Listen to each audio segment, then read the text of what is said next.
Guys, we're here with Justin from 420 Consulting with the 420 podcast, and our guest today is Stuart from Cannabis for Harm Reduction. Hey, Stuart, thanks for joining us today. Thanks for having me. Appreciate it. So, what is the? There's a big event coming up that you guys are putting on, and really excited to be a part of it and to be, one of the title sponsors. And so, can you tell our viewers, what's the big event? Yeah, for sure. So thank you again for having me, and thanks for being a part of our event. The event that's coming up is called Embody Pride. It is a virtual Pride event that's going to be taking place on July 28th. And it is a streamed virtual event with drag, performance, comedy, and then there will also be a live art auction that will take place. And the event will be live from July 28th until August 5th and streaming on queer-based media, as well as attached to the Cannabis for Harm Reduction website. Awesome. Is Andrew Gordon going to make his comedic debut? He's been practicing. This yet, but I can put in a good word. Maybe. Oh, I'll put in a good word too. I know he's probably going to bust out the famous Andrew Gordon dance moves. That's a given, right? But I'm definitely going to push him. He's been practicing his comedy routine. He's pretty good. He's getting good. Yeah. So what got you involved with the Cannabis for Harm Reduction? What was your your inspiration to get involved with such a meaningful project? So my background, I come from the gray market days here in Vancouver, and really the reason I got involved in the cannabis space was to help people. I myself have a congenital spine disorder, and so I started using cannabis for medical purposes myself. Obviously, through legalization, there's been a lot of great wins for Canada, but I think that in some ways it's kind of eliminated that conversation around cannabis being used for medical purposes. And so for me, I really see it as an opportunity to be still giving back to the community, to be creating conversation, and to really open up, a platform for people to understand that cannabis isn't just a recreational tool, but we started using it for medical purposes, and we can't forget about all of the health benefits that come with it. And so it's an opportunity for us to discuss, why people may use cannabis for mental health reasons, why they may use it for physical wellness reasons. And it also provides us a platform to really analyze what's happening in the nascent recreational industry, and to try and better the industry, whether it's from an environmental perspective, from a access perspective, or even from a social justice perspective. That's awesome. Yeah. I mean, I mean, if you've ever watched any of our shows, I'm a huge believer in the medicinal benefits. It's the reason I started in the business from a recreational perspective. Obviously, I started back in the 90s when you had either indoor or outdoor. So when we picked up, cannabis from our guy, when we picked up, we just hoped it was good. You're never going, oh, can I get this, specific strain or anything like. There was very little of that. You might have seen some, Texada time warp around, and it wasn't into the late 90s until people really started to get more strain specific. But my passion has been for the medical side of things. I'm really honored to be working with First Choice Cannabis Products here on the island, who's going to be a very medicinally focused micro processor. I'm blessed to be kind of driving the story there, and I'm looking forward to working with organizations like yours to kind of help with access, because I know access is tough. It's not the barriers to accessing product are from a legal perspective, they're pretty tremendous, aren't they? Yeah, they're pretty huge. And the other thing too is because Cannabis for Harm Reduction is part of the Entourage Collective, which is a group of plant-forward cannabis enthusiasts working across many verticals, we see a lot of different avenues where the industry maybe has some gaps in it. And so we're really just trying to bring people together and collaborate on how to make this industry better. If we think about how, the cannabis industry even started here as a brick and mortar, it's part of activism, and it's a part of people, coming together towards wanting a better life and better health. And so I think that even as a community, we can come together and help each other enrich our own businesses and make the industry just a more fruitful place for everyone. Yeah, I mean, it can be a win-win, really, right? Like, you can create the proverbial win-win-win situations, a win for the patients, a win for the people that are, that this is their livelihood, right? Like people, like I know with the first choice group and every LP that we work with from 420's perspective, they put a lot of money into building that infrastructure and have risked a lot of financial risk to bring forward their goods and services, right? So it's important that everybody benefits in this. So we had a really great talk with Neil from the Cannabis Substitution Project last week, and what's the difference between what you guys are doing and what he's doing? So, I really admire the work that Neil and everyone at the Cannabis Substitution Project is doing in the downtown. Say that 10 times fast. They are, really making waves, and I would say that it's founded by a bunch of activists who were integral in the legalization of cannabis here in Canada. So really admire their work, but I would say that the biggest difference between our organizations is that for us, we're still operating under all federal laws and compliance, both federally and provincially. So when we are providing access to cannabis, it's through specific programming, and it's all compliant. And so, how are you doing that? A few different ways. So, one of the good things about social sharing is that as long as someone is of legal age of consumption, then you can social share product. So we're allowed to carry up to 30 grams on us at one time here in Canada right now. And so that means that we're able to share up to 30 grams with people at one time. So we are creating programming that not only looks at being able to provide that access, but also looks for feedback on, how that can impact someone's life. So right now we are developing a women-centric program with a partner here in Vancouver that will be about women's complex health. And it's a bunch. It is a program that will be founded off of research and data. So they'll have a lot of different surveys. We'll be making sure that the participants are getting what they need out of it, but also finding out what we need to do to better the program. Right. That's amazing. That's amazing. And so what kind of groups are you seeing that are most in need of the work that you're doing? So I would say people dealing with complex health issues, and that can be from a range of different things. Could be living with HIV or AIDS, different medical conditions, or it could be even someone who is struggling with opioid addiction. There's so much research that goes into proving that access to cannabis actually helps people curb their opioid addiction. And I mean, you just spoke with Neil from the Cannabis Substitution Project, so I'm sure he had lots to say in terms of how high potency edibles are a huge benefit to those who are just looking to get some sleep. So yeah, he definitely had lots to say. Yeah, for sure. Knowledge. Very, very passionate man, and it was very educating for me. It was very eye-opening for me. Can't even put it into words what I witnessed just on that little corner of East Cadova and where was it? Main Street. East Cadova, Maine. That's exactly where I was. East Cadova and Maine. I think the biggest thing too is to consider that when we think about Vancouver, we think about the mountains and the trees and the greenery.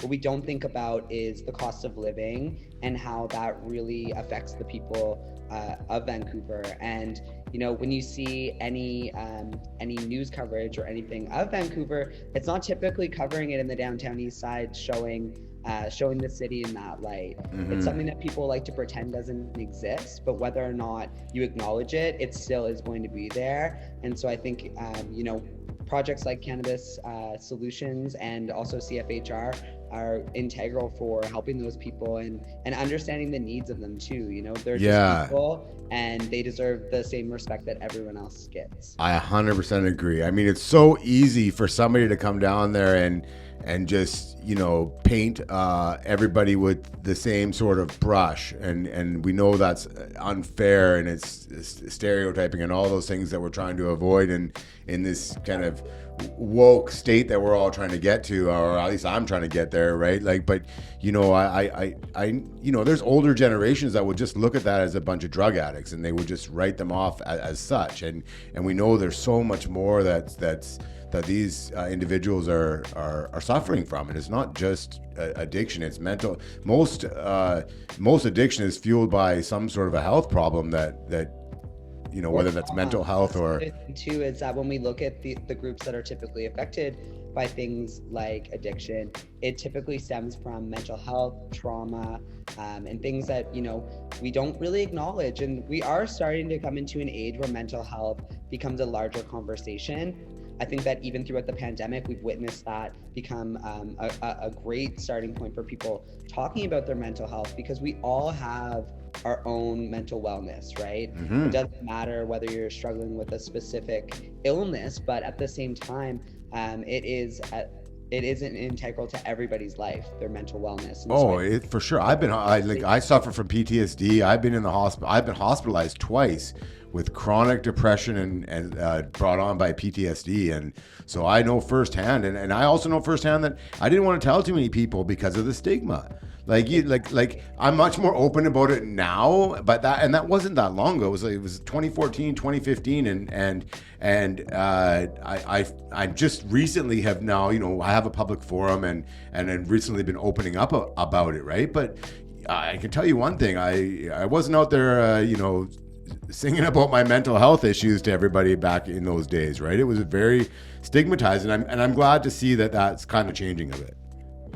Yeah, I think that it's a really worthwhile conversation. And I think that you brought up a good point about stigma. I think that the more conversation we have around mental wellness as being a part of everyone's life, it can really open it up and make people feel more comfortable. We shouldn't be ashamed of the struggles that we go through, because whether or not they're all the same, we all have things that we deal with. And at the end of the day, we're all just people operating on this planet, flying through the universe, trying to understand the value of life. So I think that as long as we're compassionate and can really, support each other, we'll see a lot of great changes. Yeah, I couldn't agree more. And it's nice to see that we are starting to, I guess, understand each other better.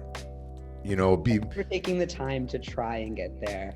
I think we have a lot of work to do, but for sure.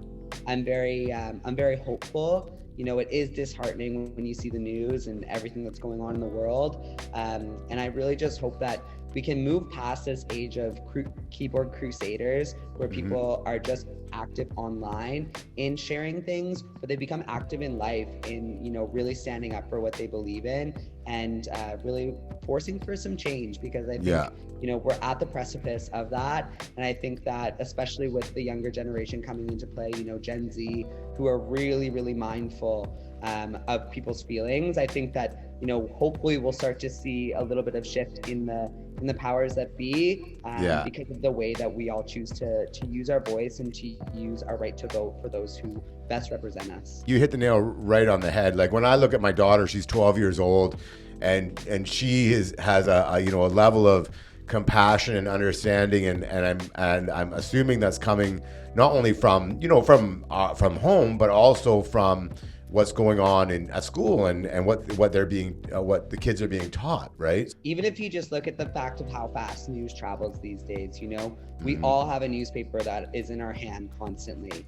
You open up your phone and you can be connected with something that's happening on the other side of the world. So it's natural for us to understand that this is going to change the way that we start to view things and how empathetic we are to what's going on in the world. But the other caveat to that is desensitization. And so I think that it's really important that we continue to have the tough conversations and to realize that even as one person, you can make a difference. Yeah, and that's why I really love having guests like you on the show, because it getting that word out to people and knowing that, hey, this is a conversation that we should all be very comfortable having, right? Like, the challenges that we all face in this world, we can share them. Exactly. And they're a lot better when they're shared, aren't they? 100%. Yeah. Maybe let's talk more about the event that's coming up. And it's a 8-day event. The 28th to the 5th? Technically, it's like just one event, but it will be available for streaming for a week. And the reason that we're doing that is because we understand that not everybody may be available on that one specific evening. And we wanted to have the best reach that it can.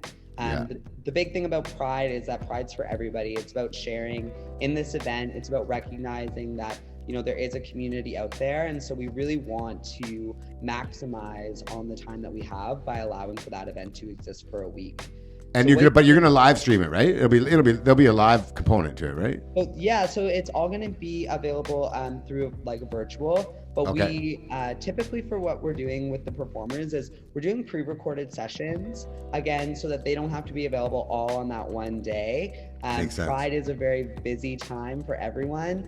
And we're really excited about just having the performers that we do. So you can expect a mix of DJ sets. We've got some comedians, we've got some drag queens, and then we have a bunch of dancers as well who are all going to be performing. So it will be quite the mix of things, but it'll definitely be entertaining, and there's something for everyone.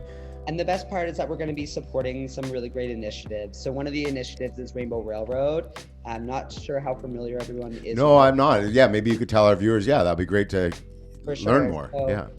They're a national organization that brings refugees into Canada to seek asylum from countries where there are very strict penalties for being part of the 2S LGBTQ plus community.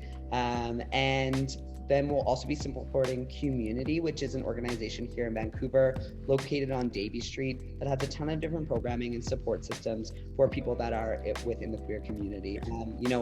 The biggest thing about Pride too is it provides an opportunity for people to understand that there's other people like them in the world. Being gay or being trans or anyone in the community, a lot of people can really attest to have gone through a time where they didn't feel like there was anyone else out there like them. So I think that, Pride is really important because it allows those people who don't understand that, maybe there are more people like them in this world to recognize like, hey, no, I'm not alone here. Yeah, that's really because it's not always been like this even here.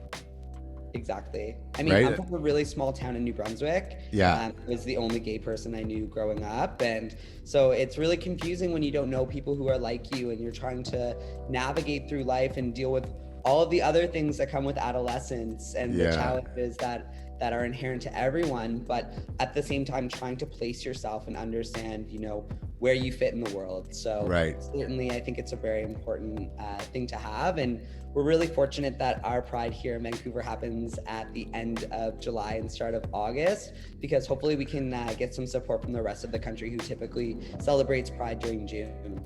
Okay, perfect. Well, we're gonna get the message out for you, Stuart, and really, really grateful to have you on. And anytime you want to come on and shoot the shit with me, feel free, because it's been a really great conversation. It's a pleasure having you on, and we're really happy to support you. Likewise. Thanks for your support, and thanks again for today. Thank you so much.